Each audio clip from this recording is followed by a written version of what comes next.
اللہ سبحانہ تعالی اپنے بندے کے قریب ہے، اپنے بندے کی دعاؤں کا جواب دیتا ہے، انہیں قبول کرتا ہے۔ اس لیے ہمیں مانگتے رہنا چاہیے اور مانگنے کے آداب کو بھی ملحوظ رکھنا چاہیے۔ سب سے پہلے اللہ سبحانہ تعالی کی حمد و ثنا، لا الہ الا اللہ وحدہ لا شریک لہ، لہ الملک ولہ الحمد وہو علی کل شیء قدیر، لا حول ولا قوۃ الا باللہ، لا الہ الا اللہ ولا نعبد الا ایاہ، لہ النعمۃ ولہ الفضل ولہ الثناء الحسن، لا الہ الا اللہ مخلصین لہ الدین ولو کرہ الکافرون۔ اللہ کے سوا کوئی الہ نہیں، وہ اکیلا ہے، اس کا کوئی شریک نہیں، بادشاہت اسی کی ہے اور تمام تعریف اسی کے لیے ہے، اور وہ ہر چیز پر پوری قدرت رکھنے والا ہے۔ گناہ سے بچنے کی طاقت اور نیکی کرنے کی طاقت اللہ کے سوا کوئی دینے والا نہیں ہے۔ اللہ کے سوا کوئی الہ نہیں، ہم صرف اسی کی عبادت کرتے ہیں، اسی کی ساری نعمتیں ہیں، اسی کا فضل ہے اور اسی کے لیے خوبصورت تعریف ہے۔ اللہ کے سوا کوئی الہ نہیں، ہم اسی کے لیے دین میں اخلاص رکھنے والے ہیں، اگرچہ کافر ناپسند کریں۔ اب یہ ہے کہ ہمیں کچھ دعائیں بھی مانگنی چاہیے تاکہ اچھی تقدیر حاصل ہو اور بری تقدیر سے بچ جائیں، جس میں کوئی بھی چیز جو آپ کو بودر کرے کہ میری دعا قبول نہیں ہو رہی، یہ معاملہ بہت مشکل آ گیا ہے، تو کثرت کر دیں حسبی اللہ لا الہ الا ہوا علیہ توکلت وہو رب العرش العظیم۔ مجھے میرا اللہ کافی ہے، کیونکہ مشکل وقت میں نا سب ساتھ چھوڑ جاتے ہیں، پیارے سے پیارے رشتے بھی دور ہو جاتے ہیں، اپنے بھی غیر ہو جاتے ہیں، تو اس وقت اللہ کو پکارے، حسبی اللہ لا الہ الا ہوا علیہ توکلت۔ جو چیز مجھے پریشان کر رہی ہے، خوفزدہ کر رہی ہے، اس کے بارے میں نے اللہ پہ بھروسہ کیا، وہ سب اچھا کر دے گا۔ وہو رب العرش العظیم، اور وہ عرش عظیم کا رب ہے۔ پھر یہ دعا، ربنا لا تؤاخذنا ان نسینا او اخطانا، ربنا ولا تحمل علینا اصرا کما حملتہ علی الذین من قبلنا، ربنا ولا تحملنا ما لا طاقت لنا به واعف عنا واغفر لنا وارحمنا انت مولانا انت مولانا انت مولانا فانصرنا علی القوم الکافرین۔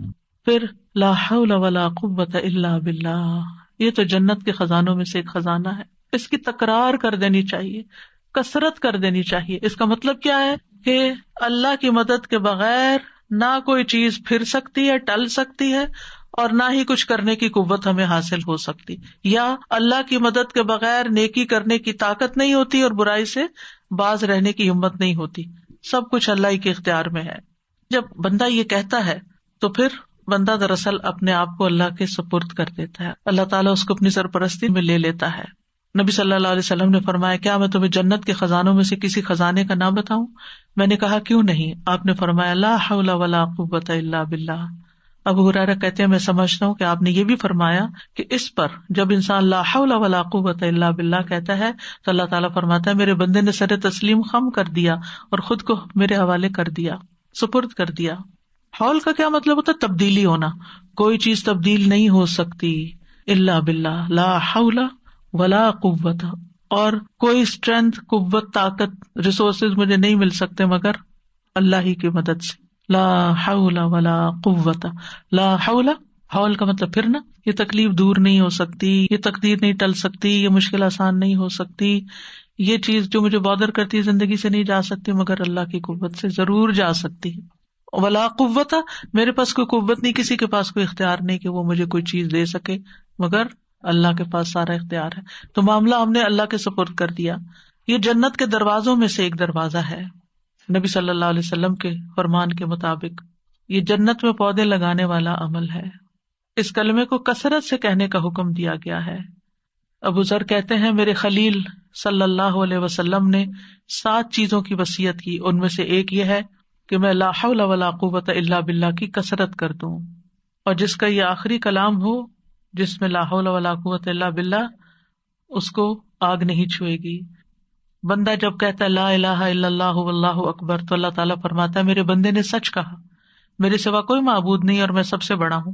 جب بندہ کہتا ہے لا الہ الا اللہ وحدہ تو وہ فرماتا ہے، میرے بندے نے سچ کہا، مجھ اکیلے کے سوا کوئی معبود نہیں۔ جب بندہ کہتا ہے لا الہ الا اللہ لا شریک لہ تو وہ فرماتا ہے میرے بندے نے سچ کہا، میرے سوا کوئی معبود نہیں، میرا کوئی شریک نہیں. جب وہ کہتا ہے لا الہ الا اللہ لہ الملک و لہ الحمد، تو وہ فرماتا ہے میرے بندے نے سچ کہا، میرے سوا کوئی معبود نہیں، بادشاہی میرے لیے ہے، تعریف بھی میری ہی ہے. اور جب بندہ کہتا ہے لا الہ الا اللہ ولا حول ولا قوۃ الا باللہ، تو اللہ تعالیٰ فرماتا ہے میرے بندے نے سچ کہا، میرے سوا کوئی معبود نہیں، اور میری توفیق کے بغیر کوئی بچاؤ نہیں اور نیکی کی طاقت نہیں. اور جسے موت کے وقت یہ کلمات نصیب ہو گئے اسے آگ نہیں چھوئے گی. تو یہ کلمات کیا ہیں؟ لا الہ الا اللہ واللہ اکبر، لا الہ الا اللہ وحدہ، لا الہ الا اللہ لا شریک لہ، لا الہ الا اللہ لہ الملک و لہ الحمد، لا الہ الا اللہ ولا حول ولا قوۃ الا باللہ.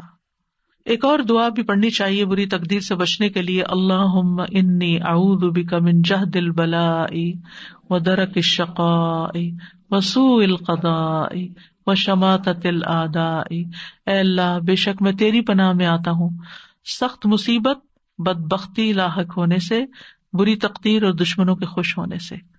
سب سے پہلی چیز مصیبت کی سختی، جہد البلاء، یعنی ایسی مصیبت جس کے برداشت کرنے کی انسان میں طاقت نہ ہو، کہ اس مصیبت کی وجہ سے انسان کا ایمان چلا جائے یا زندگی چلی جائے. اللہ ایسی مصیبت نہ ڈالنا ہم پر. آزمائشیں دو طرح کی ہوتی ہیں، ایک جسمانی ہوتی ہے، ایک ذہنی ہوتی ہے. مثلاً بیماریاں ہیں، پیٹ درد ہو گیا، سینے میں درد ہو گیا، سر درد ہو گیا، یہ بھی آزمائش اور مصیبت ہے. کچھ ذہنی ہوتی ہیں، قلبی ہوتی ہیں، کہ جس کی بنا پر انسان کے دل کے اندر پریشانی اور ڈسٹربنس اور ایک ڈپریشن کی کیفیت ہوتی ہے. کبھی انسان کی ذات کے اوپر کوئی الزام تراشی ہو جاتی ہے، کبھی کوئی اس کے ساتھ بدسلوکی کرتا ہے. یہ ساری چیزیں جہد البلا میں سے ہے، یعنی آزمائش کی ایسی مشقت جو برداشت نہیں ہو رہی، ہر وقت چمٹ گئی ہمیں. اللہ ایسی مصیبت سے بچانا کہ جو ہمارے نارمل حالات کو ہمارے لیے اب نارمل کر دے، اور جو ہم اچھے اچھے کام کر رہے تھے وہ ہم سے سارے چھوٹ جائیں. یعنی آپ دیکھیں کہ جب انسان اللہ کی عبادت کرتا کتنی راحت ملتی ہے، جب انسان اللہ کے دین کی خدمت کرتا ہے کتنی راحت ملتی، جب انسان کسی انسان کی خدمت کرتا ہے کتنی خوشی ہو جاتی. لیکن جب اگر انسان بیمار پڑ جائے، کیا اس میں سے کوئی ایک کام بھی کر سکتا ہے؟ اب کیا ہوا، ایک تو بیماری کی وہ تکلیف جو مسلسل درد ہوئے جا رہی ہے، ہوش بلا دیے، ذکر اذکار بلا دیے، نہ عبادت ہو رہی ہے، نہ کوئی دین کی خدمت ہو رہی ہے، نہ کسی انسان کی خدمت ہو رہی، کچھ بھی نہیں ہو رہا. یہ ہے جہد البلا. اللہ ایسی کیفیت سے بچا لینا کہ ہم کسی کام کے نہ رہیں، ہم نیکیوں میں آگے نہ بڑھ سکیں، کیونکہ ایسے میں انسان کا صبر و برداشت بھی کم ہو جاتی ہے. اس سے پناہ مانگنی چاہیے. پھر آپ دیکھیں کہ کچھ مصیبتیں ایسی ہوتی ہیں اس سے ایمان ڈاواں ڈول ہو جاتا ہے. اللہ تعالیٰ بچا کے رکھے. نیکی کے کام انسان کو اچھے نہیں لگتے، خیر اور بھلائی کے کاموں سے دور ہو جاتا ہے. وہ چیزیں انسان کو حق سے پھیر دیتی ہیں، خیر سے پھیر دیتی ہیں، منہ سے ایسے لفظ نکلنے لگتے ہیں، کیا فائدہ ہوا قرآن پڑھ کے پڑھا کے، نعوذ باللہ نعوذ باللہ، کیا فائدہ ہوا دین کی خدمت کر کے، کیا فائدہ ہوا یہ کر کے، سارے عمل برباد کیا، کرایا برباد. اس لیے جہد البلا سے پناہ مانگے.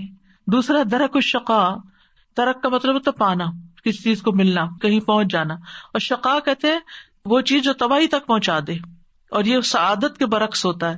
یعنی اے اللہ مجھے اس بات سے بچا کہ مجھے میری دنیا، میری جان، میرے اہل، میرے مال یا میری آخرت میں کوئی ایسی مشقت لاحق ہو کہ اس کے سبب سے جو میں گناہوں نافرمانیوں کے عمل کرنے لگوں. کیونکہ کچھ لوگ کیا کرتے ہیں، جب ان پہ کوئی تکلیف آتی ہے وہ جادوگروں کے پاس پہنچ جاتے ہیں، وہ نجومیوں کے پاس پہنچ جاتے ہیں، ان سے غیب کی خبریں معلوم کرنے لگتے ہیں، کیا کرایا ضائع ہو جاتا ہے. پھر ہے سوء القضاء، بری تقدیر سے، یعنی وہ چیز تقدیر کا فیصلہ نافذ ہو جو انسان کو دکھی یا غمگین کر دے، یا اس کو ناپسندیدہ تقدیر میں مبتلا کر دے، جس کے نتیجے میں اس کے دین، دنیا، نفس، اہل، مال، اولاد اور خاتمے کسی بھی چیز میں وہ چیز واقع ہو سکتی ہے. اور سوء القضاء میں ایک یہ چیز بھی آتی ہے کہ انسان کو غلط فیصلہ کر لے اپنے بارے میں یا کسی کے بارے میں، یا اللہ کا کوئی فیصلہ انسان کو دکھی کر دے، یہ بھی سوء القضاء ہے.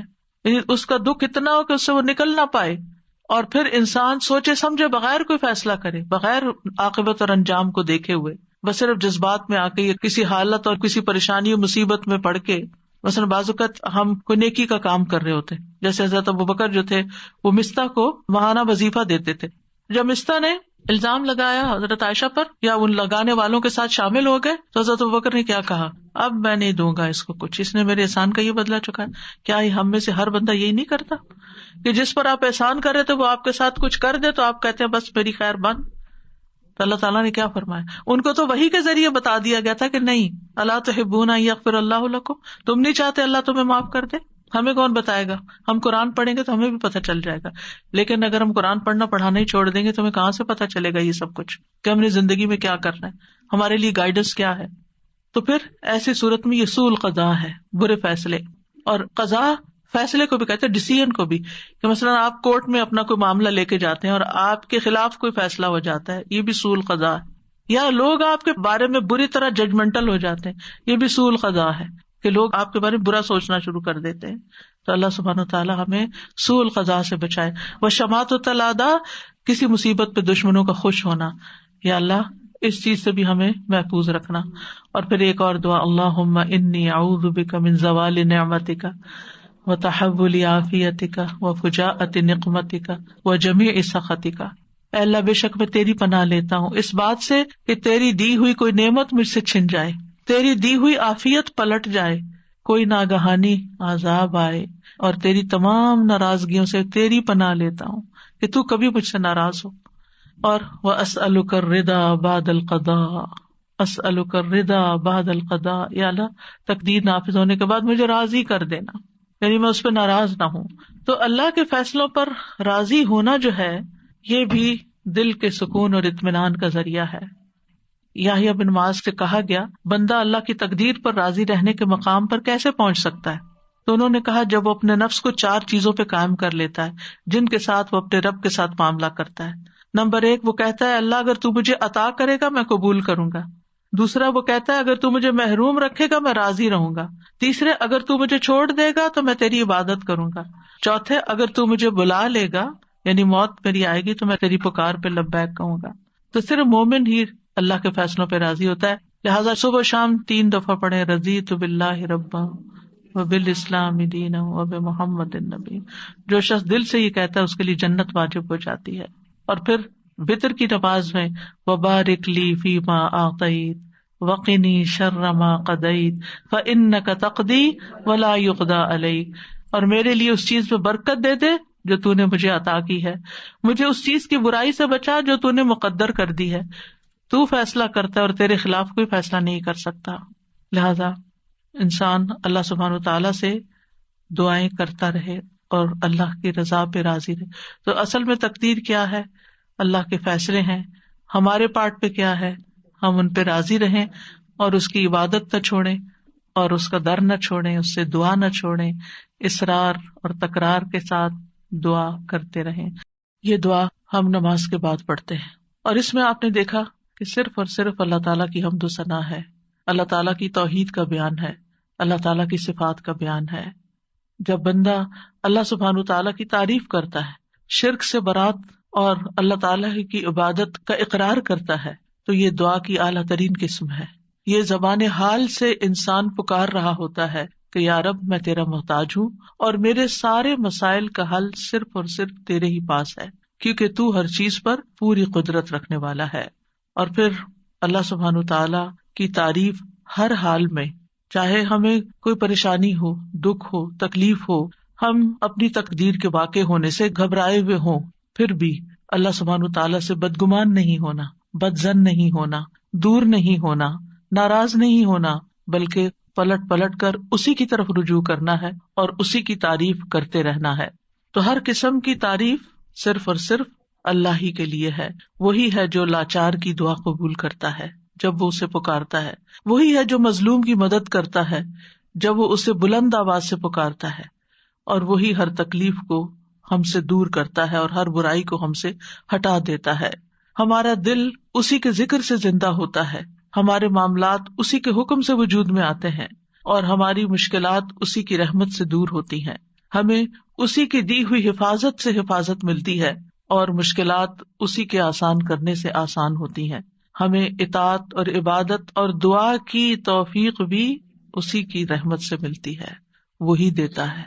اس لیے پلٹ پلٹ کر ہمیں اسی کی طرف رجوع کرنا چاہیے، اسی کی طرف لوٹنا چاہیے.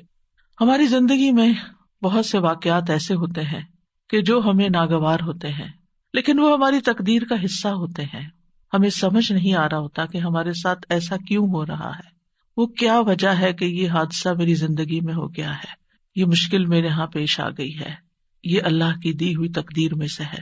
ہمیں جو بھی تکلیف آتی ہے، چاہے انڈیویجولی، چاہے خاندان کی سطح پر، اور چاہے اجتماعی طور پر پوری دنیا میں، چاہے وہ ذاتی طور پر کوئی بیماری ہو یا وہ پھر پینڈیمک ہو، ہر تکلیف صرف اللہ کے اذن سے ہی آتی ہے اور وہ تقدیر کا حصہ ہوتی ہے.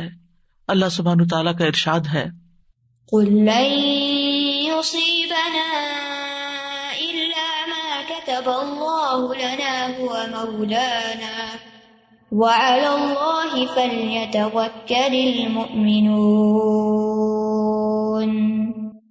ان سے کہیے ہمیں اگر کوئی مصیبت آئے گی تو وہی آئے گی جو اللہ نے ہمارے مقدر کر رکھی ہے، وہی ہمارا سرپرست ہے، اور مومنوں کو اللہ ہی پر توکل کرنا چاہیے. یہ ہمارے عقیدہ تقدیر کا ایک حصہ ہے کہ کوئی بھی چیز ہماری زندگی میں نہیں ہوتی مگر یہ کہ وہ اللہ ہی کا فیصلہ ہوتا ہے، تقدیر ہی کا ایک حصہ ہوتا ہے. قل لن یصیبنا الا ما کتب اللہ لنا، کوئی مصیبت آ ہی نہیں سکتی مگر وہ جو اللہ نے پہلے سے لکھ رکھی ہے. کہاں؟ لوح محفوظ میں. یعنی جو مصیبت آتی ہے، اور پھر صرف مصیبت ہی تھوڑی آتی ہے، بہت سی خیر اور بھلائی بھی پہنچتی ہے. تو قل لن یصیبنا میں صرف مصائب نہیں ہے، اس میں نعمتیں بھی ہیں. جو نعمتیں اور راحتیں آتی ہیں ہماری زندگی میں وہ سب تقدیر الہی کا حصہ ہیں. جب انسان کو یہ معلوم ہوتا ہے کہ اللہ کی طرف سے جو تقدیر میں لکھا ہے وہ ہر صورت میں پورا ہونا ہے، تو انسان کے لیے مصیبت برداشت کرنا آسان ہو جاتا ہے. یہ چیز اس کے حوصلے میں اضافہ کر دیتی ہے کہ اللہ سبحانہ تعالیٰ اپنے بندوں پر ظلم کرنے والا نہیں. ہوا مولانا، وہ تو ہمارا مولا ہے، ہمارا مالک ہے، ہمارا محافظ ہے، ہمارا مددگار ہے. اور پھر اس کے مولا ہونے کا تقاضا یہ ہے کہ وہ ہمارے دینی اور دنیاوی تمام معاملات میں ہماری سرپرستی کرے. اور ہمارے لیے اس کے بندے ہونے میں کیا لازم ہے کہ ہم اس کی قضاء و قدر پر راضی رہیں. جو فیصلے وہ ہمارے بارے میں کرے ہم اس پر اعتماد کریں کہ وہ ظلم کرنے والا نہیں ہے. اس نے جو بھی فیصلہ کیا، جو نعمت دی یا جو تکلیف اس کی طرف سے آئی، یہ سب اسی کا فیصلہ ہے، ہمارے اختیار میں یہ نہیں ہے. یہ اللہ سبحانہ تعالیٰ کی مرضی سے آئی ہے اور ہمارا اس پر یقین ہے کہ وہ اپنے بندوں پر کوئی ظلم نہیں کرتا. اللہ سبحانہ تعالیٰ کے ہر فیصلے میں انسان کے لیے بھلائی ہے. یعنی وہ خیر کا فیصلہ ہو یا زندگی میں آپ کے کوئی تکلیف آ گئی ہو، اس میں خیر ہی خیر ہے. بندہ مومن کا تقیہ کلام کیا ہوتا ہے؟ اس میں بھی خیر ہوگی. کچھ بھی ہوتا ہے تو کیا کہتا ہے؟ اس میں بھی خیر ہوگی، الحمدللہ اس میں بھی خیر ہوگی، اس کا بھی نتیجہ اچھا ہی ہوگا، اس سے بھی مجھے فائدہ ہی پہنچے گا. کیونکہ اللہ تعالیٰ نے کیا خبر دی ہے؟ قل لن یصیبنا الا ما کتب اللہ لنا ھو مولانا، وہ ہمارا سرپرست ہے، وہ ہمارے لیے جو بھی فیصلہ کرتا ہے اس میں مومنوں کے لیے بھلائی ہی بھلائی ہوتی ہے. اور چونکہ وہ ہمارا مولا ہے تو اس لیے ہمیں اس سے اچھی ہی امید ہے.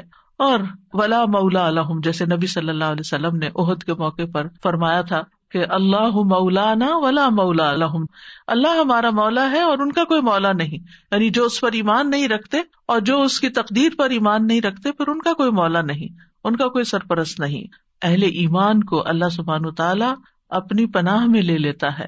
اس لیے مومنوں کو کیا کرنا چاہیے؟ وَعَلَى اللَّهِ فَلْيَتَوَكَّلِ الْمُؤْمِنُونَ، مومنوں کو تو اللہ پر ہی توکل کرنا چاہیے، بھروسہ کرنا چاہیے. توکل کا معنی ہوتا ہے خیر کے حصول اور شر کے دور ہونے کے لیے اللہ تعالیٰ کو اپنا سہارا سمجھنا. اور جو اللہ تعالیٰ پر بھروسہ کرتا ہے وہ کبھی نامراد نہیں ہوتا، اور جو غیروں پر بھروسہ کرتا ہے تو وہ بے یار و مددگار رہتا ہے، کیونکہ وہ اس کی سرپرستی نہیں کر سکتے، اور اس طرح انسان اپنی امیدوں کے حصول میں بھی ناکام ہوتا ہے.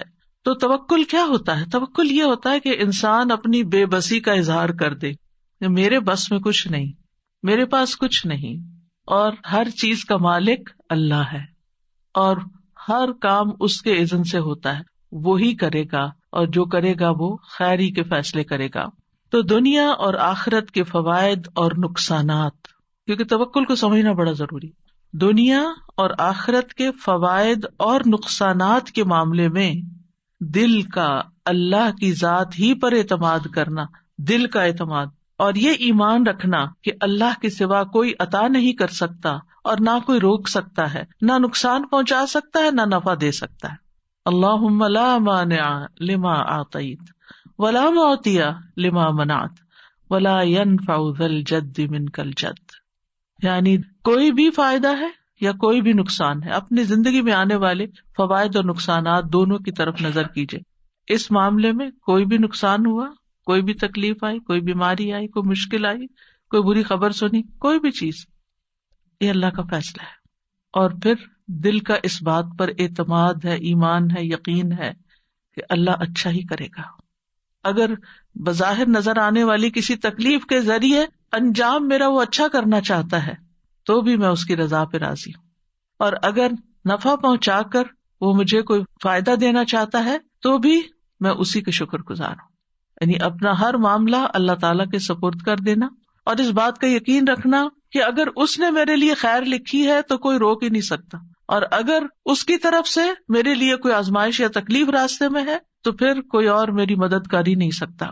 تو جو شخص اللہ پر بھروسہ کرتا ہے، اللہ تعالیٰ اس کے ارادوں کے لیے کافی ہو جاتا ہے. یعنی ہم زندگی میں مختلف کاموں کے لیے ارادے کرتے ہیں، نیت کرتے ہیں، ہم سوچتے ہیں کہ ہم کوئی سفر کریں گے، یا ہم کوئی کاروبار کریں گے، یا ہم کوئی ڈگری کریں گے. تو ان تمام ارادوں میں انسان کو طرح طرح کے خوف بھی لاحق ہوتے ہیں، خدشات ہوتے ہیں اس کے دل میں.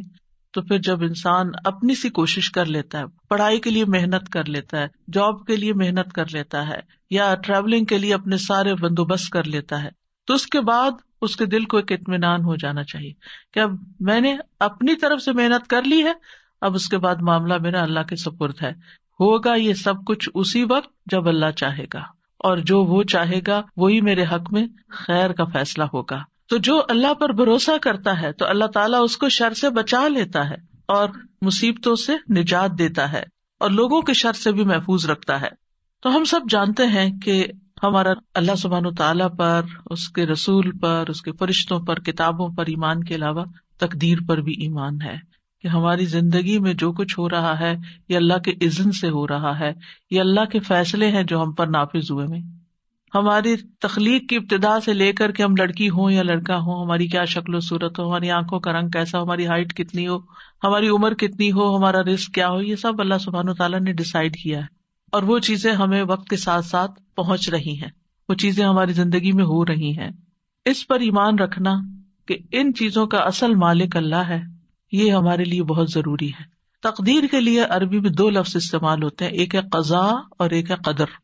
قضاء کا لفظی مطلب ہوتا ہے فیصلہ کرنا، جیسے قاضی ہوتا ہے، اور قدر کا مطلب ہوتا ہے اندازہ مقرر کرنا.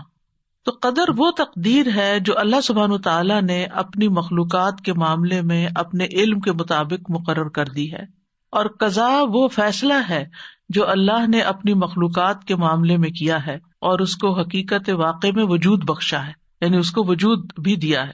تو اس بنا پر قضاء اور قدر پر ایمان لانے کا مطلب کیا ہے کہ اللہ سبحانہ وتعالیٰ کے ازلی علم، یعنی جو آئندہ قیامت تک ہونے والا سب اللہ کے علم میں ہے، اور اللہ سبحانہ وتعالیٰ کی جاری ہونے والی مشیت، یعنی وہی ہوتا ہے جو اللہ چاہتا ہے، اور اس کی قدرت پر ایمان لانا. اس کی قدرت ہر چیز پر محیط ہے، ہر مخلوق پر محیط ہے. تھوڑے سے مشکل الفاظ ہیں، سمپل ورڈز میں یوں کہوں گی کہ جیسے تقدیر کیا ہے، اللہ سبحانہ وتعالیٰ کا وہ علم ہے جو کسی بھی چیز کے وجود میں آنے سے پہلے ہی اللہ کو پتا تھا کہ کیا کیا ہونے والا ہے. اور اگر یہ اللہ کو نہ پتا ہوتا تو وہ پھر ہمارا رب کیسے ہوتا، یعنی اس کو علم ہی نہیں کہ آئندہ ہونے کیا والا ہے. تو یہی تو اللہ تعالیٰ کے قدرت کو اور اس کی قوت کو ظاہر کرتا ہے، اس کی طاقت کو ظاہر کرتا ہے کہ اس کے پاس ان سب چیزوں کا پہلے سے ہی علم ہے. اور پھر یہ کہ یہ صرف علم کی حد تک نہیں ہے، بلکہ اس کے علم کے مطابق اور اس کا علم جو لکھا ہوا ہے اس کے مطابق یہ فیصلے جاری بھی ہو رہے ہیں. ہوتا وہ ہے جو وہ چاہتا ہے، اس کی مشیت کے مطابق سب کچھ جاری ہوتا ہے. یاد رکھیے تقدیر پر ایمان لانا ارکان اسلام میں سے ہے. قرآن مجید میں آتا ہے انا کل شیء خلقناہ بقدر، یہ دلیل ہے اس کی، ہم نے ہر چیز کو ایک اندازے پر پیدا کیا ہے. سورۃ الاحزاب میں آتا ہے وکان امر اللہ قدرا مقدورا، اور اللہ کا حکم ایک طے شدہ فیصلہ ہوتا ہے، اللہ کا حکم طے شدہ فیصلہ ہوتا ہے. سورۃ الفرقان میں آتا ہے وخلق کل شیء فقدرہ تقدیرا، اللہ نے ہر چیز کو پیدا کیا پھر اس کا اندازہ مقرر کیا.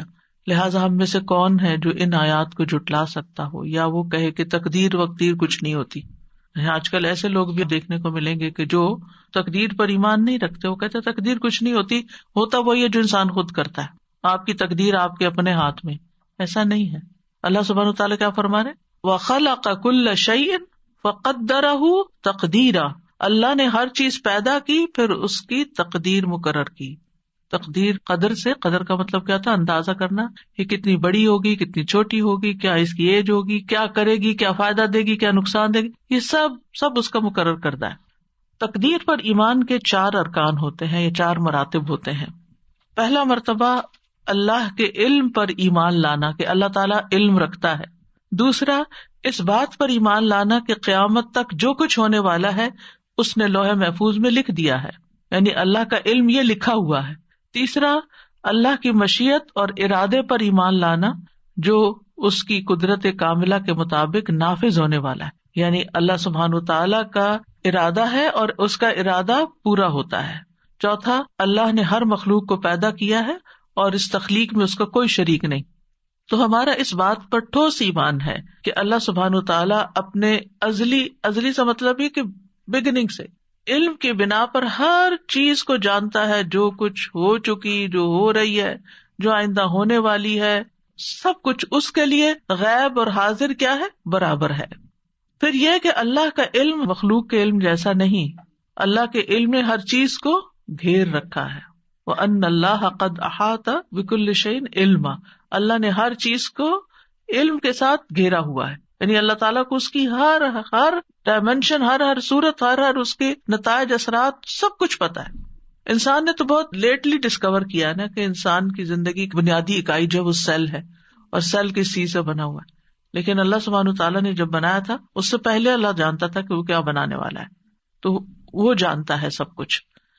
پھر یہ ہے کہ ان ساری چیزوں کی باریکیوں کو بھی جانتا ہے، یعنی ایک سیل جو ہے وہ کب بگڑتا ہے، کیوں بگڑتا ہے، اور پھر کس طرح اس کی اصلاح ہو سکتی ہے، اور انسان کیوں بیمار ہوتا ہے. یہ چیزیں انسان آہستہ آہستہ سیکھ رہے ہیں، لیکن اللہ سبحانہ تعالیٰ کو یہ سب کچھ پہلے سے ہی پتا تھا. اور پھر یہ کہ وَأَنَّ اللَّهَ عَلَّامُ الْغُیُوبِ. اللہ غیب کے سارے علموں کو خوب جانتا ہے. اور دوسری بات کیا کہی میں نے کہ اللہ نے تقدیر کو لوح محفوظ میں لکھ دیا ہے. اللہ کا یہ علم لکھا ہوا ہے، اور انسان ہو، جنات ہو، حیوانات ہو، جمادات ہو، ستارے ہوں، سیارے ہوں، زمین کی مخلوقات ہوں، آسمانوں کی مخلوقات ہوں، سب کے بارے میں نہ صرف یہ کہ وہ جانتا ہے بلکہ ان سب کی تقدیر اس نے لوح محفوظ میں لکھی ہوئی ہے. سورۃ الحج میں آتا ہے الم تعلم ان اللہ یعلم ما فی السماء والارض ان ذلک فی کتاب ان ذلک علی اللہ یسیر. کیا تم جانتے نہیں کہ اللہ وہ سب کچھ جانتا ہے جو آسمانوں میں اور جو زمین میں؟ بلا شبہ یہ سب کچھ ایک کتاب یعنی لوح محفوظ میں درج ہے، اور اللہ کے لیے یہ بات بالکل آسان ہے. سورۃ یاسین میں آتا ہے وَكُلَّ شَيْءٍ أَحْصَيْنَاهُ فِي إِمَامٍ مُبِينٍ. یہ آیت تو سب پڑھتے ہیں نا، لیکن غور نہیں کرتے کہ مطلب کیا ہے. اور ہم نے ہر چیز کا ایک واضح کتاب میں ریکارڈ رکھا ہوا ہے، ہر چیز کا ریکارڈ موجود ہے، قیامت تک ہونے والی ہر چیز لکھی ہوئی ہے. اور پھر تقدیر کے تیسرا رکن کی وضاحت کیا ہے؟ اللہ جو چاہتا ہے وہ ہوتا ہے، جو نہیں چاہتا وہ نہیں ہوتا. اب دعا کے ساتھ اس کا کیا ریلیشن ہے؟ یعنی آپ سوچ رہے ہوں گے کہ ہم تو دعائیں سیکھنے کے لیے آئے اور یہ میں عقیدہ تقدیر پڑھانے بیٹھ گئی. کیونکہ جب تک ہماری بنیاد مضبوط نہیں، ہماری دعائیں بھی صحیح نہیں ہوتی، اور پھر ہم دعاؤں کے بارے میں بھی بے یقینی کی کیفیت رکھتے ہیں، اور پھر وہ کبھی مانگتے ہیں کبھی نہیں مانگتے، اور مانگنے میں بھی کوئی لذت نہیں ہوتی. تو بات یہ ہے کہ آپ جو چاہتے ہیں اللہ سے مانگتے ہیں تو قبول اللہ ہی کرے گا. جو وہ چاہتا ہے وہ ہوگا، یعنی وہ نہیں ہوگا جو آپ چاہتے ہیں. اور اگر آپ کی چاہت اور اللہ کی چاہت ایک ہے تو وہ ہو جائے گا، اور اگر آپ کی چاہت کچھ اور ہے اور اللہ کی چاہت کچھ اور ہے تو کس کی چاہت بہتر ہے؟ اللہ کی چاہت. وہ ہم سے زیادہ ہم پر مہربان ہے، وہ ہم سے زیادہ ہمارے فائدے جانتا ہے. ہم صرف وقتی طور پر بہت شارٹ سائٹڈ ہے، تھوڑا سا اپنا فیوچر جانتے ہیں، وہ ہمارا لانگ ٹرم فیوچر جانتا ہے. اس کو پتا ہے کہ کون سی چیز اس وقت بندے کو دینی ہے اور کون سی چیز نہیں دینی. کون سی چیز آج اگر اس کو دے دی تو دنیا میں تو یہ خوش ہو جائے گا، لیکن اس کی آخرت برباد ہو جائے گی. اور اللہ ہم پر مہربان ہے، وہ قطعاً نہیں چاہتا کہ ہمیں ایک چھوٹی سی تھوڑی سی دیر کے لیے ایک دنیاوی فائدہ دے کے، ایک لذت دے کے، اور ہمیشہ کی زندگی ہماری مشکل میں ڈال دے.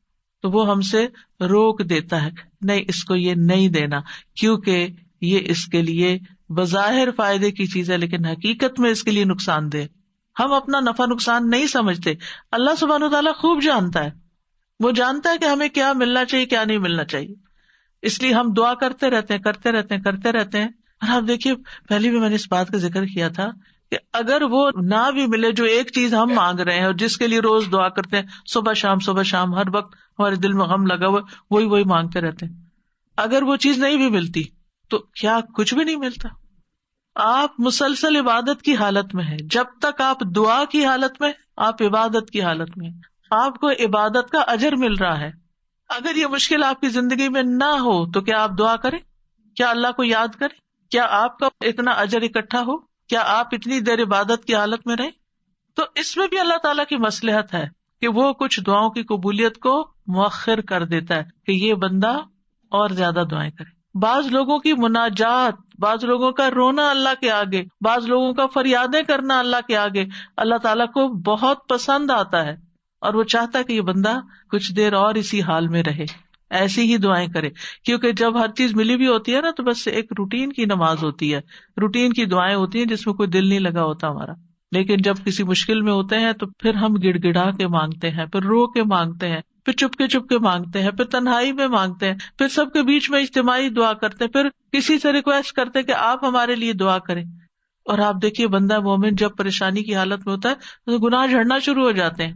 ایک اور فائدہ ہو رہا ہے، یعنی آپ ڈیٹاکس ہو رہے ہیں، آپ صاف ہوتے جا رہے ہیں، آپ کے اعمال نامے میں وہ لکھا چلا جا رہا ہے، آپ کا اعمال نامہ وزنی ہو رہا ہے۔ اگر دعا قبول نہ ہونے کے فائدے آپ گننا چاہیں، آپ حیران ہو جائیں کہ یار اب میں تو ایک چیز مانگ رہا تھا اور اگر آپ نے وہ نہیں دی تو اس کے بدلے میں اتنی ساری چیزیں دے دی مجھے، تو اللہ سبحانہ وتعالیٰ پر اور پیار آتا ہے۔ تو بہرحال یہ یاد رکھیے، ہم چاہے ساری دنیا کی مدد حاصل کر لیں لیکن ہونا وہ ہے جو اللہ چاہتا ہے، یہ ہے تقدیر، اور یہ ہے تقدیر کے ساتھ ہمارا رشتہ دعا کا، کہ اس لیے ہمیں پلٹنا اسی کی طرف ہے۔ اور یہ آپ کو معلوم ہے نا کہ دعا تقدیر کو بدل دیتی ہے، تو ہونا وہ نا جو اللہ چاہتا ہے۔ تو پھر آپ اللہ کے آگے گڑ گڑائیں، اگر اللہ تعالیٰ نے کچھ لکھا ہوا بھی ہے تو قلم اسی کے حکم سے چلتا ہے، یمحو اللہ ما یشاء ویثبت، اللہ جس چیز کو چاہتا ہے مٹا دیتا ہے، جو چیز چاہتا ہے اس کو ثابت رکھتا ہے، ہر چیز اس کے اختیار میں، لہذا اس سے مانگتے چلے جائیں۔ یعنی یہ بات ہمارے دلوں میں راسخ ہو جانی چاہیے، ہونا وہ ہے جو اللہ نے کرنا ہے، کوئی نہ میری بگاڑ سکتا ہے نہ میری بنا سکتا ہے، اور یہی عقیدہ توحید ہے، کوئی میرا کچھ نہیں بگاڑ سکتا، کوئی مجھے کچھ فائدہ نہیں دے سکتا جب تک اللہ نہیں چاہے گا۔ تو اس کا مطلب یہ ہے کہ آپ نے اپنی ہر چیز کو کس کے ساتھ کنیکٹ کر دیا؟ اللہ کی طرف۔ یہی تو عبادت ہے، یہی عبادت ہے۔ یعنی ہم عبادت صرف چند ریچولز کو لیتے ہیں، جبکہ اللہ تعالیٰ کے ساتھ دل کا ایسا تعلق ہونا، ایسا یقین ہونا، ایسا ایمان ہونا، یہ سراسر عبادت ہی کے حصے ہیں۔ پھر آپ دیکھیے کہ قرآن مجید میں اللہ تعالیٰ فرماتے ہیں وَرَبُّكَ يَخْلُقُ مَا يَشَاءُ وَيَخْتَارُ، اور آپ کا رب جو چاہتا ہے پیدا کرتا ہے اور جسے چاہتا ہے منتخب کرتا ہے۔ هُوَ الَّذِي يُصَوِّرُكُمْ فِي الْأَرْحَامِ كَيْفَ يَشَاءُ، وہی تو ہے جو رحموں میں تمہاری صورت بناتا ہے جس طرح وہ چاہتا ہے۔ ہم چاہتے ہیں ہمارا بچہ ایسی شکل کا ہو، ایسی آنکھوں والا، ایسے رنگ کا ہو، نہیں، وہ جو چاہتا ہے وہ پیدا کرے گا، وہ آپ کے اختیار میں نہیں۔ اور پھر وما تشاءون الا ان یشاء اللہ رب العالمین، اور تم چاہ نہیں سکتے مگر وہی جو کچھ اللہ رب العالمین چاہتا ہو۔ نبی صلی اللہ علیہ وسلم نے فرمایا تم میں سے کوئی یوں نہ کہے اے اللہ اگر تو چاہے تو مجھے معاف فرما، اے اللہ اگر تو چاہے تو مجھ پہ رحم فرما، بلکہ یقین سے دعا کرے، کیونکہ اللہ جو چاہے کرتا ہے، اسے کوئی مجبور کرنے والا نہیں۔ تو ہمیں کوئی سجیسٹ کرنے کی ضرورت نہیں کہ آپ جو چاہتے ہیں کریں، وہ تو آلریڈی جو چاہتا ہے کرے گا۔ ہمیں کیا کرنا چاہیے؟ یقین سے مانگنا چاہیے کہ اے اللہ آپ تو سب کچھ کر سکتے ہیں، آپ میری یہ مشکل آسان کر دیں یا یہ چیز مجھے عطا کر دیں۔ اور پھر آپ دیکھیے چوتھی بات یہ کہ اللہ تعالیٰ آسمان و زمین کی ہر چیز کا خالق ہے اور ہمارے افعال کا خالق بھی ہے۔ یعنی مطلب یہ ہے کہ ہر چیز کو اللہ نے پیدا کیا ہے، جس میں بندے اور ان کے اعمال بھی شامل ہیں، یہ بھی کریٹڈ ہیں۔ اور یہ کہ اللہ سبحانہ وتعالیٰ اس کے باوجود ہم سے کیا چاہتا ہے کہ ہم اس کی اطاعت کے کام کریں اور اس کی نافرمانیوں سے بچیں۔ اور جب کوئی شخص اطاعت کے کام کرتا ہے تو نیکی کرتا ہے تو اللہ تعالیٰ نیک بندوں سے محبت کرتا ہے، اور جو اس کی اطاعت نہیں کرتے پھر ان سے محبت نہیں کرتا. اللہ سبحانہ تعالیٰ نے نیک کام بھی پیدا کیے ہیں اور غیر صالح اعمال بھی اللہ ہی نے پیدا کیے ہیں. اب ہم کیا چوز کرتے ہیں؟ ہمارا سارا امتحان ہماری چوائس کا ہے. اصل میں کریشن اللہ کی ہے، چوائس ہماری ہے کہ اس میں سے ہم کیا پسند کرتے ہیں. ہم اپنے لیے نیکی کے کام پسند کرتے ہیں یا ہم اپنے لیے کچھ اور پسند کرتے ہیں. تو اللہ خالق کل شیء وہو علی کل شیء وکیل، اللہ ہی ہر چیز کا پیدا کرنے والا ہے اور وہی ہر چیز کا نگہبان ہے. واللہ خلقکم وما تعملون، اللہ نے تمہیں بھی پیدا کیا اور ان چیزوں کو بھی جو تم بناتے ہو یا جو تم عمل کرتے ہو. تو یاد رکھیے جو ہوتا ہے وہ اللہ کے اذن سے ہوتا ہے، جو ہمیں فائدہ ملتا ہے وہ اللہ کی طرف سے آتا ہے. جب ہم اس بات کا یقین رکھیں گے تو اس کا فائدہ کیا ہوگا؟ یعنی مثلاً اللہ نے آپ کو اولاد کی نعمت دی تو اس پر آپ کس کے شکر گزار ہوں گے؟ اللہ تعالیٰ کے شکر گزار ہوں گے. یہ شکر کیا کرے گا؟ نعمتوں میں اضافہ کرے گا، اللہ کی رضا کا سبب بنے گا. اللہ نے آپ کو مال دیا، رزق دیا، اچھا ٹھکانہ دیا، تو جب آپ کو یہ پتا ہوگا کہ یہ اللہ نے دیا ہے تو پھر آپ ان میں سے ہر نعمت پر شکر ادا کرتے رہیں گے. اور جو شکر ادا کرتا ہے وہ سب سے زیادہ خوشحال انسان ہوتا ہے، کیونکہ وہ نعمتوں کو دیکھ رہا ہوتا ہے. جو ناشکرے لوگ ہوتے ہیں نا، ان کی سب سے بڑی سزا ہی ناشکرا پن ہے کہ ان کو نعمتیں نظر نہیں آتی. ان کے آس پاس نعمتوں کے ڈھیر ہوتے ہیں لیکن وہ نہ ان کا دیکھنا انجوائے کرتے ہیں، نہ ان کی پریزنس کو فیل کرتے ہیں کہ اللہ کا شکر ہے یہ ہیں. ان کو صرف نظر آ رہا ہوتا ہے جو نہیں ہوتا. اولاد ہے، اس کی پریزنس ایک نعمت ہوتی، ان سے پوچھے جن کے پاس نہیں ہے. لیکن اگر ان میں کسی قسم کی کوئی کمی ہے یا ان کے ساتھ کوئی مشکل ہے، ہم صرف وہی دیکھتے رہتے ہیں. اور اللہ نے چونکہ ہر چیز کا ایک وقت مقرر کر رکھا ہے نا، اس وقت کے آنے پر اولاد کو بھی وہ چیز مل جائے گی، ان کا بزنس فلرش کر جائے گا، ان کی جاب لگ جائے گی، ان کی ڈگری پوری ہو جائے گی، ان کی شادی ہو جائے گی، ان کے بچے ہو جائیں گے. ہر چیز کا ایک وقت ہے بھائی، اس نے اپنے وقت پر ہی ہونا ہے. لیکن ہم چونکہ وقت سے پہلے چاہتے ہیں اس لیے ہم پریشان رہتے ہیں اور پھر شکر ادا نہیں کرتے کہ الحمدللہ صحیح سلامت ہے. اگر یہ بیمار پڑے ہوتے اور ہمیں ان کی خدمت کرنی پڑ جاتی، آپ دیکھیے ان پیرنٹس کو جن کے بچے اسپیشل بچے ہیں اور وہ اب تک اپنے والدین کی مدد کے محتاج ہیں. آپ نے بھی ایسی مائیں دیکھی ہوں گی. ان کی زندگی میں صرف وہی چیز رہ جاتی ہے، یعنی وہ اپنا آپ بھی بھول جاتی ہیں. وہ ہماری طرح آزادی سے گھوم پھر نہیں سکتی، انجوائے نہیں کر سکتی. تو اگر انسان دنیاوی معاملات میں اپنے سے نیچے والوں کو دیکھے تو اس کے دل کو قرار آ جائے کہ شکر ہے تو نے مجھے صحیح سلامت بچہ دیا ہے. کیا ہوا اگر اس بچے کو آپ نے یہ نہیں دیا، جو بھی چیز اس کی زندگی میں کمی ہے. کیونکہ عموماً مائیں اپنے سے بھی زیادہ اپنے بچوں کی زندگی میں جو کمی ہوتی ہے اس کا غم کھائے رکھتی ہیں. اور اگر ہم تھوڑا سا اپنا طریقہ بدل لیں، انہی بچوں کے بارے میں شکر ادا کرنا شروع کر دیں.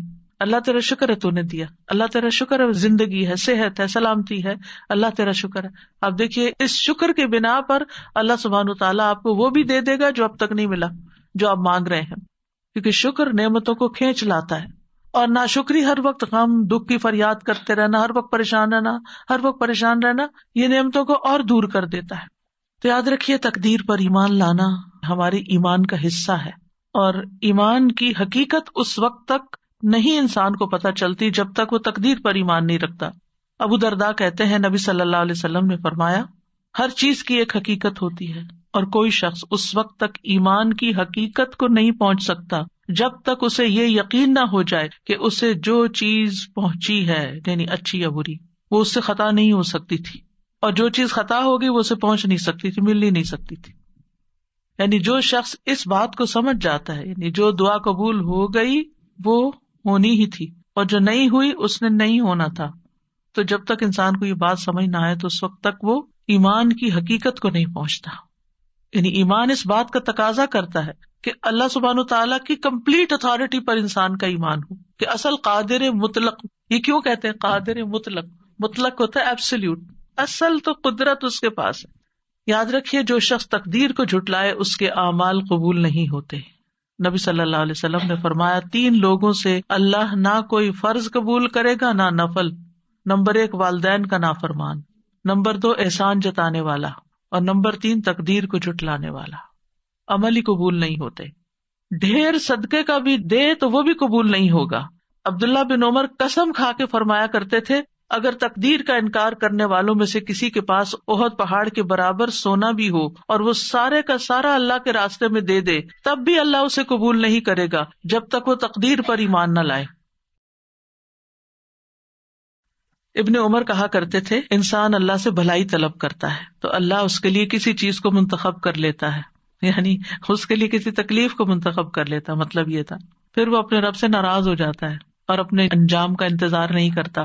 پھر جب انجام سامنے آتا ہے تو پتا چلتا ہے کہ اللہ نے اس کے حق میں بہتری کی کہ اس کو اس مشکل راستے سے گزار کر یہ نعمت دی۔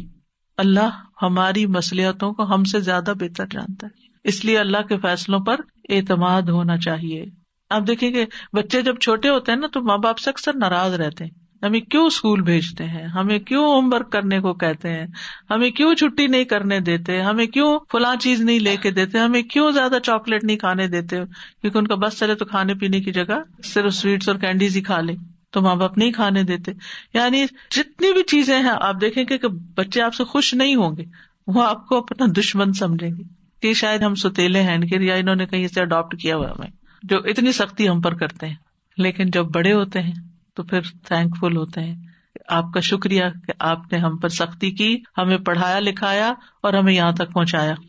بندہ بھی جب تکلیف کی حالت میں ہوتا ہے تو برے برے خیال سوچتا ہے بس بس، اور پھر جب اس کا انجام دیکھتا ہے تو اس وقت شکر گزار ہوتا ہے کہ اللہ تیرا شکر ہے کہ تو نے فلاں سے بھی بچا لیا، فلاں چیز سے بھی بچا لیا، فلاں اور میرے لیے تو نے یہ رکھ دیا۔ ابن تیمیہ کہتے ہیں مصائب عام لوگوں کے حق میں رحمت اور نعمت ہے سوائے اس وقت کے کہ اگر ان مصیبتوں کی وجہ سے مصیبت والا شخص اس بڑی نافرمانی اور مصیبت میں مبتلا ہو جائے جو اس سے پہلے تھی تو یہ مصیبت اس لحاظ سے اس کے لیے شر بن جائے گی، لیکن اگر وہ اس کی وجہ سے اور نیکی کی طرف آ جاتا ہے تو پھر کیا ہوتا ہے، وہ مصیبت اس کے لیے خیر کا باعث بن گئی۔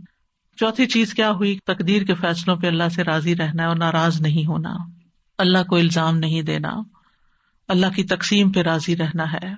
نبی صلی اللہ علیہ وسلم نے فرمایا اللہ کی تقسیم پر راضی رہو، تم لوگوں میں سب سے بڑے غنی بن جاؤ گے۔ ہر حال میں اللہ کا شکر ادا کرنا ہے، خوشی ملے تو الحمدللہ، تکلیف آئے تو الحمدللہ ہی علی کل حال۔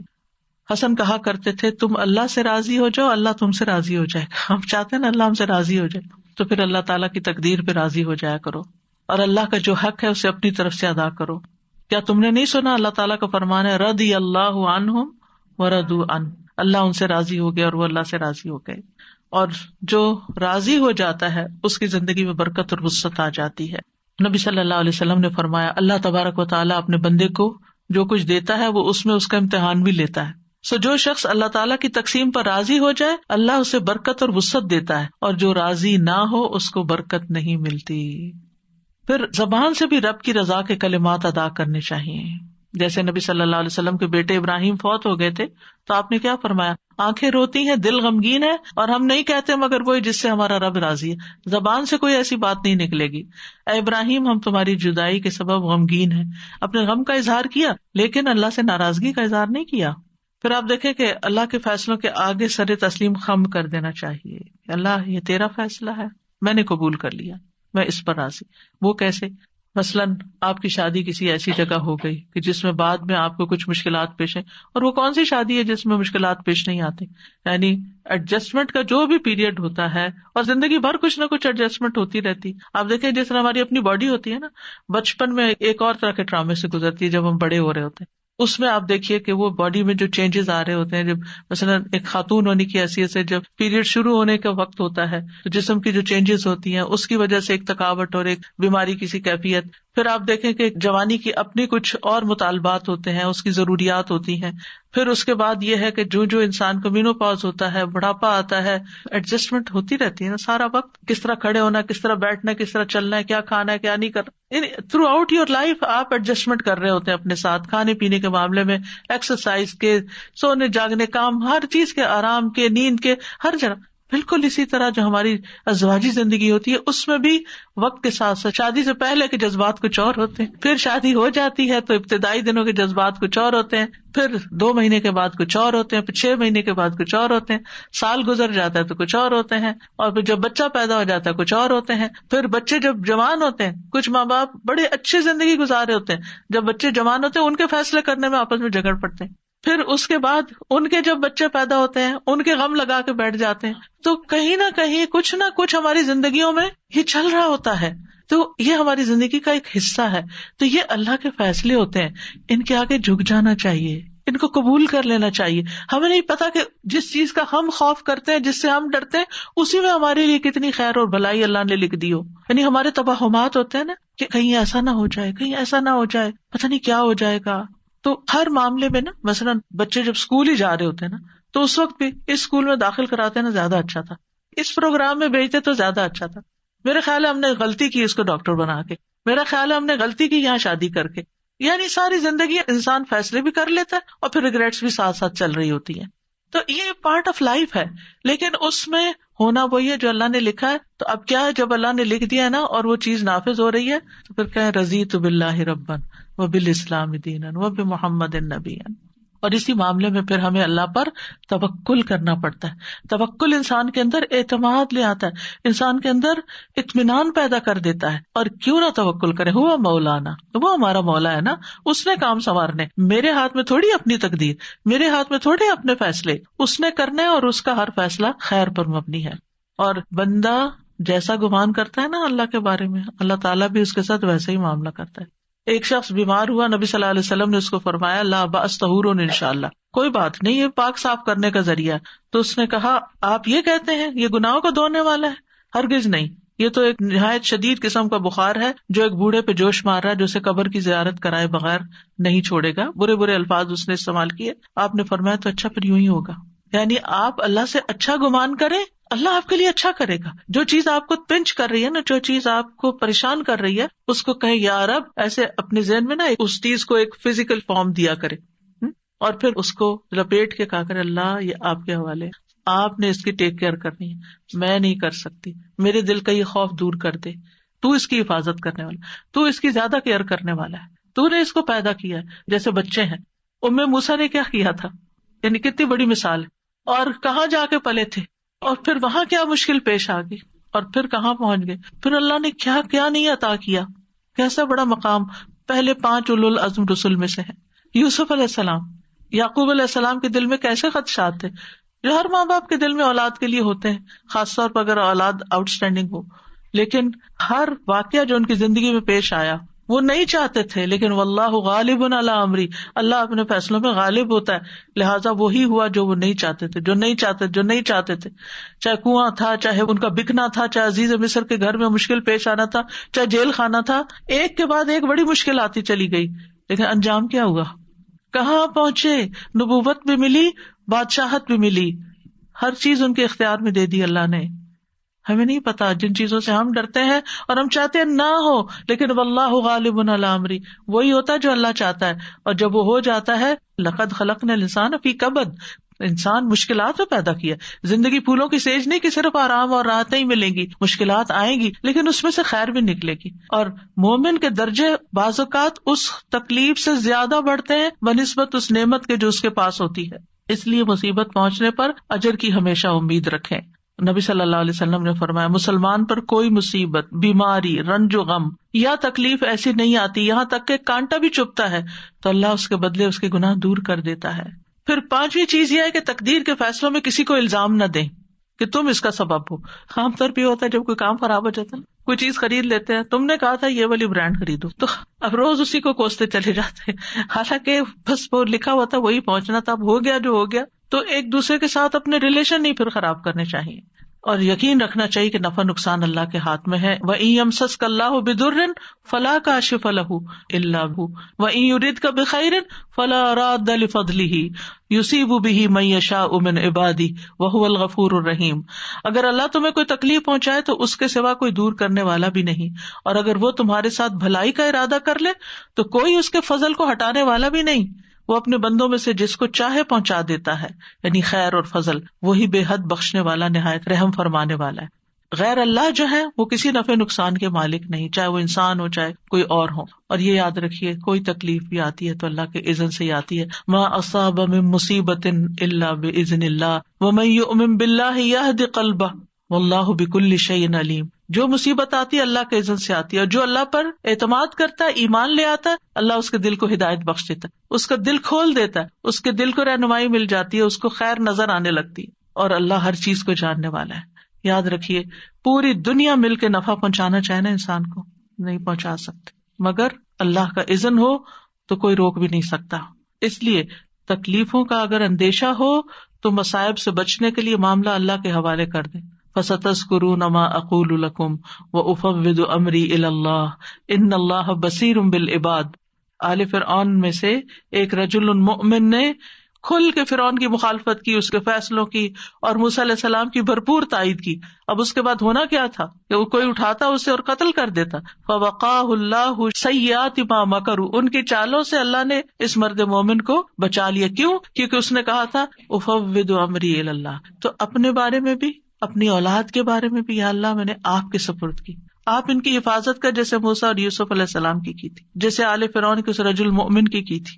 مال کی طرف سے ڈر ہے، اولاد کی طرف سے، صحت کی طرف سے، کہیں یہ بیماری، کچھ لوگ یہ ہر وقت وہم لگا کہیں مجھے کینسر نہ ہو جائے، کہیں مجھے فلانا نہ ہو جائے، جو ہونا ہے ہو جائے گا، لیکن آپ اپنے آپ کو بھی اللہ کے سپرد کیا کریں۔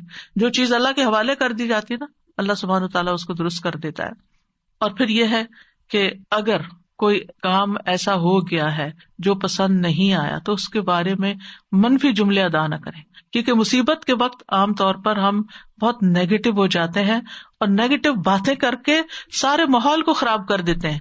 یہ نہیں ہونا چاہیے۔ یعنی کچھ لوگوں کو اگر مصیبت آتی ہے تو کہتے ہیں مجھے یہ مصیبت آنی تھی، میں نے کیا جرم کیا کہ مجھ پر یہ آزمائش آئے۔ اکثر ایسے جملے آپ کو سننے میں ملتے ہیں۔ تو اس طرح کی باتیں اللہ کی نعمتوں کا اور احسان کا انکار ہوتا ہے، اور اللہ کے بارے میں بدگمانی ہوتی ہے اور اعتراض۔ ہم کون ہیں اللہ پر اعتراض کرنے والے؟ لہٰذا صحابہ جو تھے وہ ایسے جملوں کو سخت ناپسند کرتے تھے۔ ابن مسعود کہتے ہیں تم میں سے ایک شخص آگ کے انگارے کو مضبوط پکڑ لے یہاں تک کہ وہ بجھ جائے، یہ اس سے بہتر ہے کہ وہ اللہ کی تقدیر کے بارے میں کہے کہ کاش ایسا نہ ہوتا۔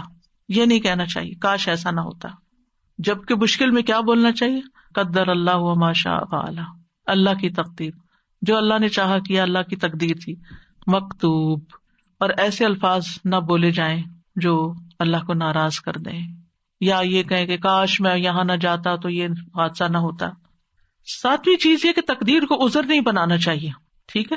مثلا اگر کوئی شخص پہاڑ پہ چڑھ کے اپنے آپ کو نیچے گرائے اور چوٹے کھائے تو کہے یہ میری تقدیر میں تھا تو اس لیے میں نے ایسا کیا۔ نہیں، ہمیں احتیاط اور کوشش اور بچاؤ کرتے رہنا چاہیے، اور اگر ہم کوئی نیک کام نہیں کر سکے تو تقدیر کو ذمہ دار نہیں ٹھہرانا چاہیے۔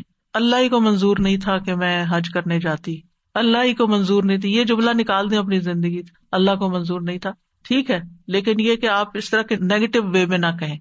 آپ کیا کہیں؟ انشاءاللہ اللہ چاہے گا تو پھر لے جائے گا، ہم کوشش کرتے رہیں۔ اور آٹھویں بات یہ کہ تقدیر پہ ڈسکشن نہیں کرنی چاہیے، اس پہ گفتگو کی ممانعت ہے۔ نبی صلی اللہ علیہ وسلم نے فرمایا جب میرے صحابہ کا تذکرہ ہونے لگے تو خاموش ہو رہنا، یعنی ان کی غلطیوں اور ان کی کوتاہیوں پر کوئی بات نہیں کرنا۔ جب ستاروں کا ذکر ہونے لگے تو خاموش رہنا، علم نجوم پر ڈسکشن نہیں کرنا۔ جب تقدیر کے مسئلے کا ذکر ہونے لگے تو خاموش رہنا، کیونکہ یہ اللہ کا راز ہے۔ تقدیر کیا ہے؟ اللہ کا راز ہے، ہمیں نہیں بتایا اس نے کہ وہ کوئی کام کیوں کر رہا ہے، اور ضرورت بھی نہیں اس کو ہمیں بتانے کی، لہٰذا اس پر اپنی طرف سے کوئی فیصلے نہیں کرنے چاہیے اور بحث مباحثے نہیں کرنے چاہیے۔ ایک دفعہ صحابہ کچھ ایسا ہی کر رہے تھے، تقدیر پر بحث کر رہے تھے، تو رسول اللہ صلی اللہ علیہ وسلم نے دیکھا تو غصے میں آ گئے، حتیٰ کہ آپ کا چہرہ مبارک سرخ ہو گیا، گویا آپ کے چہرے پر انار کے دانوں کا رس نچوڑ دیا گیا ہو۔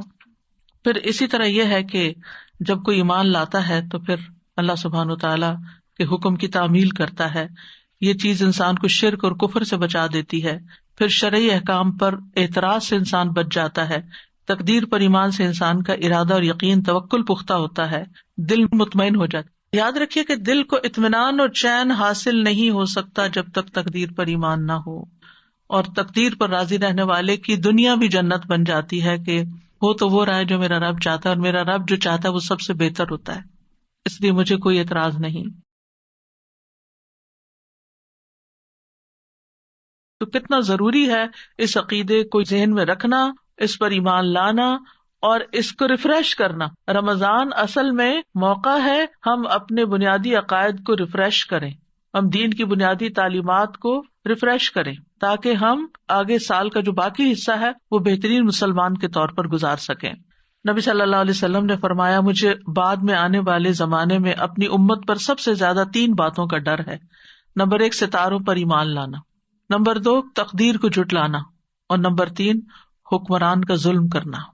ایک اور حدیث میں آتا ہے، نبی صلی اللہ علیہ وسلم نے فرمایا، یہ آیت میری امت کے آخری زمانے کے اللہ عز و جل کی تقدیر کے جھٹلانے والے لوگوں کے بارے میں نازل ہوئی ہے۔ ذوقوا مس سقر انا کل شیء خلقناہ بقدر، دوزخ میں آگ لگنے کے مزے چکھو، بے شک ہم نے ہر چیز کو ایک مقرر اندازے پر پیدا کیا ہے۔ یعنی میری امت کے آخری حصے میں جو لوگ تقدیر پر ایمان نہیں لائیں گے، یہ ان کا انجام اس آیت میں بیان ہوا ہے۔ آپ کو معلوم ہے نا کہ قرآن کی سب سے پہلی تفسیر خود نبی صلی اللہ علیہ وسلم نے کی کہ کس آیت کا مطلب کیا ہے، کچھ عمل سے کی اور کچھ زبان سے کی، اور پھر جو علم آپ نے آگے صحابہ کو دیا ان میں سے حضرت عبداللہ بن عباس مفسر قرآن ہے۔ یعنی یہ جو سورۃ القمر کی آیات ہے 48-49، ذوقوا مس سقر، جہنم کی آگ لگنے کا مزہ چکھو، انا کل شیء خلقناہ بقدر، ہم نے ہر چیز کو ایک مقرر اندازے میں پیدا کیا، ہم نے ہر چیز کی تقدیر مقرر کی ہے۔ پھر اسی طرح آپ صلی اللہ علیہ وسلم نے فرمایا، جنت میں والدین کا نافرمان، جادو پہ ایمان رکھنے والا، عادی شراب خور اور تقدیر کو جھٹلانے والا داخل نہ ہوگا۔ تو تقدیر پر ایمان لانے کا تقاضا کیا ہے؟ نمبر 1 اس بات پر یقین رکھنا کہ ہر چیز لکھی جا چکی ہے۔ یہ بار بار میں اس لیے دہرا رہی ہوں تاکہ ایمان مکمل ہو کہ تقدیر پر ایمان کا مطلب کیا ہے۔ عمر، رزق، عمل، یہ سب کچھ تقدیر سے ہے۔ حسن کہتے ہیں، بے شک اللہ نے مخلوقات کو پیدا کیا تو ان کے ساتھ ان کی تقدیر کو پیدا کیا، ان کی عمروں کو تقدیر کے مطابق تقسیم کیا، ان کے رزق کو تقدیر کے مطابق تقسیم کیا، آزمائش اور صحت اور تندرستی کو بھی تقدیر کے مطابق تقسیم کیا۔ رسول اللہ صلی اللہ علیہ وسلم نے فرمایا، جس شخص کو بڑی فکر دنیا کی ہی ہو، یعنی جو دنیا کے بارے میں زیادہ کنسرنڈ ہے، اللہ تعالیٰ اس کے کام پریشان کر دے گا، اور اس کی مفلسی اس کی دونوں آنکھوں کے درمیان کر دے گا، اس کو سوائے اپنی مفلسی کے اور کچھ نظر نہیں آئے گا۔ سب کچھ ہوتے ہوئے بھی اس کو خوف مفلسی کا ہے کہ کیا بنے گا، اور جس کی نیت اصل آخرت کی طرف ہو تو اللہ تعالیٰ اس کے سب کام درست کر دے گا، اس کے دل میں بے پرواہی ڈال دے گا اور دنیا جھک کر اس کے پاس آئے گی۔ پھر اسی طرح اولاد کا ملنا بھی مقرر ہے، جس جان نے آنا ہے وہ آ کر رہے گی۔ بیماری بھی تقدیر سے ہے۔ رسول اللہ صلی اللہ علیہ وسلم نے فرمایا، جاہلیت کے 4 اوصاف میری امت میں موجود رہیں گے جن کو لوگ ہرگز نہیں چھوڑیں گے۔ نمبر 1 نوحہ کرنا، یعنی کسی فوتگی پر۔ نمبر 2 حسب نسب میں تان کرنا۔ سبحان اللہ، اچھے خاصے پریکٹسنگ مسلم ہوتے ہیں، بچوں کی شادی کا موقع آتا ہے، ہم پٹھان میں شادی نہیں کریں گے، ہم فلاں میں شادی نہیں کریں گے، اور لوگوں کو کم ذات ہونے کے تانے دینا، حالانکہ سب کو خانے آدم کی اولاد ہے، سب کی ذاتیں وہیں جا کے ملتی ہیں۔ نمبر 3 بیماری کو متعدی قرار دیتے ہوئے کہنا، ایک خارچی اونٹ کی وجہ سے 100 اونٹوں کو خارش لگ گئی۔ سوال یہ کہ پہلے اونٹ کو خارش کس نے لگائی؟ اب اس میں آپ دیکھیے کہ جیسے یہ کووڈ ہے، کتنا پھیلا ہوا تھا، لیکن جس کی موت لکھی ہوئی تھی، جس کو بیماری آنی تھی، اس کو آ کر رہی۔ جس کو بیمار ہونا تھا وہ ڈبل ماسک میں بھی بیمار ہو کر رہا، اور جس کو اللہ نے بچانا تھا بچایا۔ آگے کا بھی اللہ ہی کے ہاتھ میں ہے۔ تو اس لیے یہ سوچنا کہ صرف اس کی وجہ سے نہیں، اللہ کا فیصلہ تھا۔ نمبر 4 ستارے، یہ کہنا کہ فلاں ستارے کی وجہ سے بارش ہوئی، یہ دور جاہلیت کے اوصاف میں سے ہے۔ پھر اسی طرح دوسری بات یہ کہ اس بات پر یقین رکھنا کہ جو تقدیر میں لکھا ہے وہی واقع ہوگا۔ ما اصاب من مصیبت فی الارض ولا فی انفسکم الا فی کتاب من قبل ان نبرأها ان ذلک علی اللہ یسیر لکی لا تأسوا علی ما فاتکم ولا تفرحوا بما آتاکم واللہ لا یحب کل مختال فخور۔ کوئی مصیبت نہ زمین پر پہنچتی ہے اور نہ تمہاری جانوں پر، مگر وہ کتاب میں لکھی ہے۔ جس نے آنا ہے نا اس نے آنا ہے، اس سے پہلے کہ ہم اسے پیدا کریں۔ یقیناً یہ اللہ پر بہت آسان ہے، تاکہ تم نہ اس پر غم کرو جو تمہارے ہاتھ سے نکل جائے، یعنی اس چیز پر غم نہ کرو جو چلا جائے، اور نہ اس پہ اکڑو جو تمہیں عطا کر دے۔ اور اللہ کسی تکبر کرنے والے، بہت فخر کرنے والے سے محبت نہیں کرتا۔ تو اس سے کیا پتا چلتا ہے کہ اگر کوئی تکلیف آ جائے، کوئی بیماری آ جائے، تو کیا کریں؟ ایک لفظ یاد رکھیں، مکتوب۔ مکتوب لکھا ہوا تھا، اس نے آنا تھا، یہ اللہ کا فیصلہ ہے۔